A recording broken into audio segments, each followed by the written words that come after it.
Afternoon. Bill Kim here. In the book of Genesis, in the 18th chapter, there's a story where God and Abraham are interacting. They're on a hillside overlooking the cities of Sodom and Gomorrah, it seems. Two cities that have been sinning greatly against God, and God is considering destroying. Specifically here he's talking about the city of Sodom for its sinfulness. Abraham seems to be shocked by this idea that God would destroy an entire city, and he's concerned that there might be some righteous folks in the city and that they should not be destroyed along with the unrighteous. And he's pleading with God, and he makes his case, and he says, God, for 50 righteous people, what if you can find 50 righteous people in the city? Would you agree not to destroy the city for those 50 lives? And God says, yeah, I would agree not to destroy the city for those 50 lives. And Abraham continues to plead, and he says, what about for 5 less than that? God, what about for 45 people? Would you agree not to destroy the city? And God says, yes.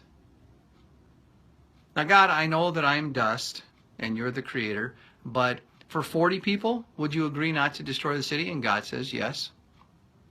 God, I don't want to make you angry, but for 30 people, would you agree not to destroy the city? And God says, yes. God, what about 20 people? Would you agree for 20 people not to destroy the city? And God says, yes. And Abraham says, God, one last time I want to ask, what about for 10 people?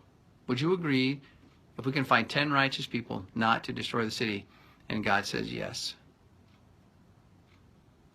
After that conversation, God left, and Abraham returned home.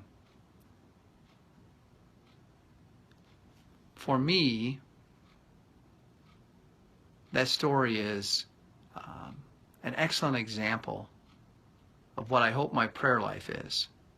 Now, I know there are times in my prayer life where I ask for forgiveness of sins. There are times in my prayer life where I'm praising and thanking God. But there are also times in my prayer life where I am pleading for myself or for others.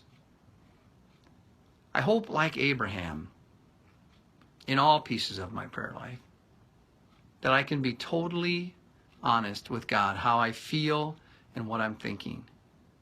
I think that's what God wants. I don't think God is afraid of or put off by our honest thoughts and feelings, whatever those may be. He's plenty big to handle that.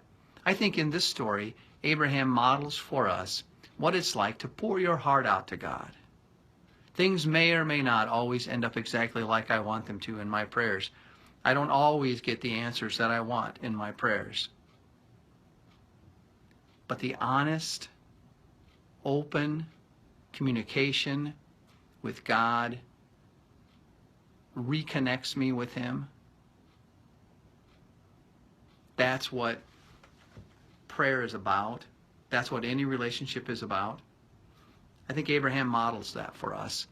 And I hope and I pray that this model might inspire me to be open and honest, totally, with God in all of my communication. Amen.